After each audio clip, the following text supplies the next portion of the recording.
Allez, je t'explique comment bien réaliser le mouvement du back squat.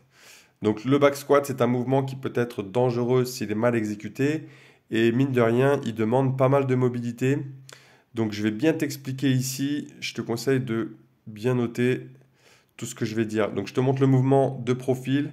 Comme tu vois, la courbure de ma colonne vertébrale n'est pas modifiée pendant toute la durée du mouvement. Donc ça, c'est parce que je me suis gainé. Et ça va faire aussi appel, du coup, comme je te le disais, hein, à la mobilité. La mobilité, c'est ce qui va me permettre de maintenir ma posture pendant la durée du mouvement. Je te montre ici de face, tu vois mes pieds, je suis largeur épaule. Je fléchis mes genoux dans l'axe de mes pieds, donc je vais faire l'effort pour écarter les genoux. Généralement, j'ai besoin d'y penser. Ici, je te montre avec ma respiration comment je dois améliorer mon gainage sur le mouvement pour créer une unité entre la charge et mon corps. Je viens compresser l'air en prenant une inspiration juste avant de partir et je vais garder cet air pendant toute la durée du mouvement. Je te conseille de le faire pendant tes séries et pendant ta recherche de 1 RM également. Ici, les erreurs à ne pas commettre. Donc là, on est plus sur un mouvement de hinge, comme on appelle ça. C'est pas un mouvement qui est dangereux en soi, mais c'est pas ce qu'on recherche sur le mouvement du back squat. Par contre, ça va être dangereux. Là, j'ai la colonne vertébrale qui s'arrondit. Donc ça, c'est pas bon. Il faut vraiment continuer à être gainé.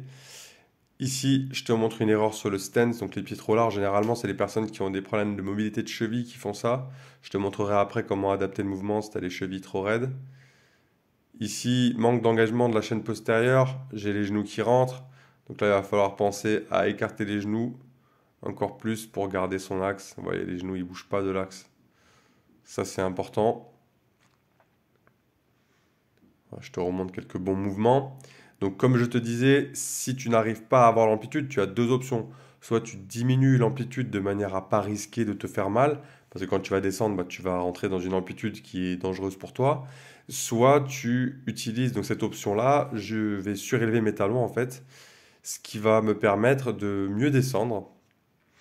Je vais te le montrer de suite. C'est comme sur la vidéo du front squat, je te l'avais expliqué de la même manière. C'est valable aussi. Donc là, ça va mettre plus de tension sur les genoux. Donc il faut avoir une bonne mobilité de genoux, sinon tu risques à terme de te faire mal aux genoux aussi. C'est pour ça que les routines de mobilité, elles sont importantes. Et voilà, tu vois, pas de souci. Là, tu peux descendre. L'amplitude est importante. On va vraiment chercher à avoir à chaque fois le plus d'amplitude possible. De manière générale, je le répète, dans tous les mouvements, on recherche quand même une amplitude complète, sauf cas exceptionnel. Voilà, maintenant je pense que tu as assez d'informations pour réaliser au mieux ce mouvement.